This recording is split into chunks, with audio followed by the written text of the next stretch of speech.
au milieu des cigales à Mialet pour vous dire quelques mots sur la cérémonie d'ouverture des Jeux Olympiques. Je sais qu'on en a beaucoup parlé. J'ai un peu attendu, je voulais lire, essayer de comprendre. Et ce qui domine finalement, peut-être que la première impression que j'ai eue était la bonne, c'est la tristesse et la compassion. Il n'y a pas de colère en moi, il n'y a pas de suspicion d'un complot satanique, mais il y a vraiment de la tristesse et de la compassion. Et j'aimerais qu'on ait les deux, alors peut-être du courage aussi. Je suis heureux que beaucoup aient réagi et dit voilà, qu'ils étaient choqués par cette cérémonie. Mais moi, cette cérémonie m'a surtout rendu triste. J'ai eu de la tristesse en fait pour tous ceux qui ont exprimé leur idéologie, mais j'ai de la tristesse pour tous ceux qui se font avoir en fait par cette idéologie. Je pense qu'on peut clairement dire, évidemment les dieux de l'Olympe étaient là, Dionysos était là, hein, le dieu de la fête, mais pas que. Et puis cette idée vraiment que l'idéologie queer, LGBTQR+, LGBT tout simplement, eh bien, voudrait façonner notre monde et nous dire que vraiment le plaisir, la liberté individuelle devrait être jamais limitée. Il y a vraiment une idéologie qui est très forte et qui pour nous en fait est mauvaise. On aimerait dire avec beaucoup de compassion, de courage et de conviction que cette idéologie mènera et mène déjà les hommes à la ruine. Alors évidemment que l'Église et la foi chrétienne ne semblent pas être la solution pour beaucoup, peut-être parce que les gens ne la connaissent pas ou ne la connaissent plus ou imaginent beaucoup de choses. Mais il n'y a pas de grâce en fait dans cette idéologie queer et LGBT, même si on parle d'inclusivité, même si on parle de respect. J'étais impressionné de voir que les organisateurs de cette cérémonie disent qu'ils ont voulu une cérémonie pleine de paix, d'amour, de respect. J'ai été attristé par les arguments de Philippe Catherine aussi, qui expliquait en commentant sa chanson de Tout nu, eh bien que cette nudité, c'était une façon de dire que dans la nudité, on n'est pas méchant, on peut pas cacher d'armes, donc on n'est pas méchant. J'étais impressionné par la légèreté et la superficialité des défenses ou des arguments. Il y a une naïveté devant le mal qui est impressionnante. Les chrétiens sont pas naïfs devant le mal, mais les chrétiens sont pas non plus des chiens agressifs qui vont mordre dès qu'on dit quelque chose qui ne leur va pas.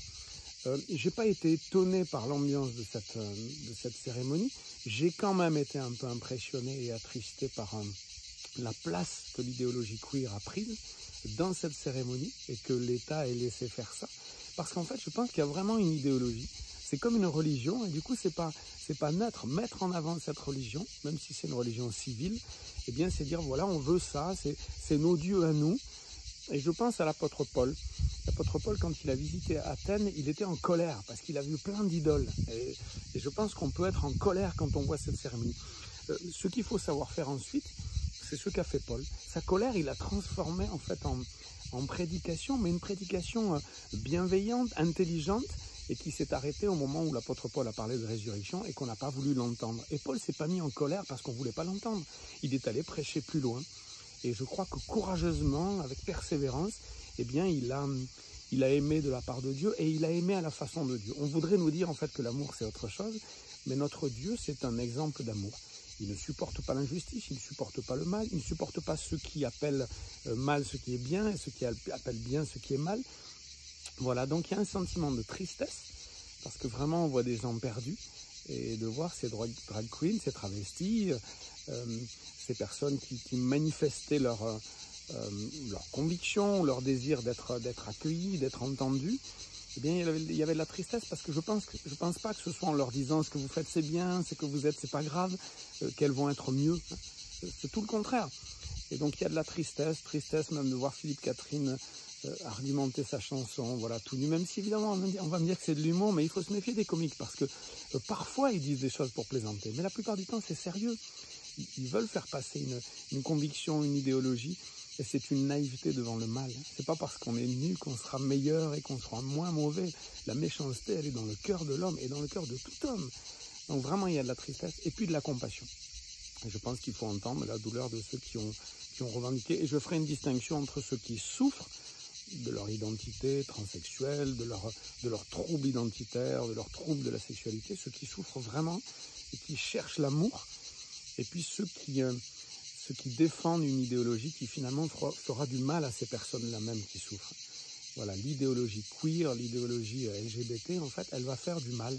Sous prétexte d'inclusivité, on le voit d'ailleurs, elle est prête à rejeter des milliers ou des millions de personnes qui croient en Jésus-Christ et qui voient dans la scène un beau moment, même si on va me dire, je suis d'accord, hein, que c'était pas la scène qui était attaquée. Peut-être même d'ailleurs que le tableau qui a été représenté, c'est un tableau fait par un protestant. On lui commandait un tableau sur les dieux de l'Olympe et il a représenté le Christ. Donc il a été subversif. Il a transformé une vision grecque et olympienne par une vision chrétienne, en tout cas par un message chrétien, une présence chrétienne. Eh bien, dans la cérémonie d'ouverture, les païens ont fait le contraire. Hein. Ils ont d'une certaine façon, même s'ils ne veulent pas vraiment le reconnaître, travesti une scène chrétienne pour passer un message païen. On dit dans la Bible qu'ils ont pour Dieu leur ventre. Hein, quand on pense qu'à soi, quand on est égoïste, quand on pense que la limite, c'est nous, quand on pense que la liberté, c'est pouvoir tout faire, eh bien, on est païen au sens propre du terme. On a pour Dieu notre ventre.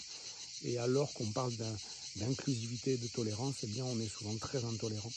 Donc, j'aimerais qu'on soit plein de compassion. J'aimerais qu'on soit plein de compassion pour tous ceux qui ne pensent pas comme nous, qu'on accepte, qu'on nous marche dessus. J'ai pas trop aimé les paroles du frère Paul, hein, qui est un youtubeur, qui a dit bah, c'est fini la compassion en gros. Il n'a pas dit comme ça, mais il dit voilà, on en a marre et on ne va plus être dans l'amour et dans l'acceptation, on est fâché. Je crois que si on se moque de nous, si on nous marche dessus, c'est plutôt bon signe.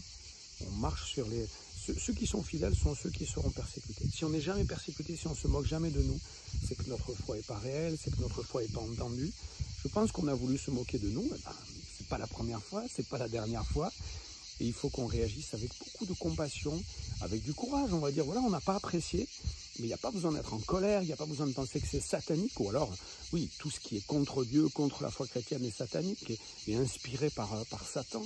Mais je ne vois pas un complot, je vois une idéologie très présente qui essaie de s'imposer. À nous de dire on n'est pas d'accord et de le dire avec intelligence. Pourquoi est-ce qu'on n'est pas d'accord et qu'est-ce qu'on a à proposer d'autre?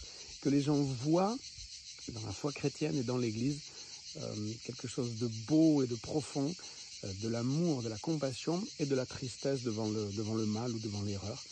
Voilà, que Dieu nous donne ce sentiment de tristesse parce que le Saint-Esprit est en nous et cette compassion pour tous ceux qui ne pensent pas comme nous et pour tous ceux qui sont perdus. Et je ne veux pas dire ça avec orgueil parce que moi je suis quelqu'un de perdu aussi sans Dieu, sans son esprit, sans sa parole. Je ne suis pas meilleur que les autres. Que Dieu nous donne vraiment ce sentiment-là. Qu'on puisse regarder ces jeux si on aime le sport avec tranquillité et conscient en fait de la réalité du mal, conscient qu'il y a des idéologies qui s'opposent à la foi chrétienne et qui essaient de s'imposer, mais conscient aussi que même à l'intérieur de l'Église, je termine là-dessus, Paul parle aux Galates de ceux qui vont se détourner de l'Évangile tout en étant dans l'Église et tout en se disant chrétiens. Voilà, même si un ange vous annonçait autre chose que l'Évangile que je vous ai annoncé, ne l'écoutez pas. Donc ça veut dire que dans l'Église, il y a aussi des gens qui écoutent et qui prennent un autre évangile. Donc déjà, faisons attention à ça.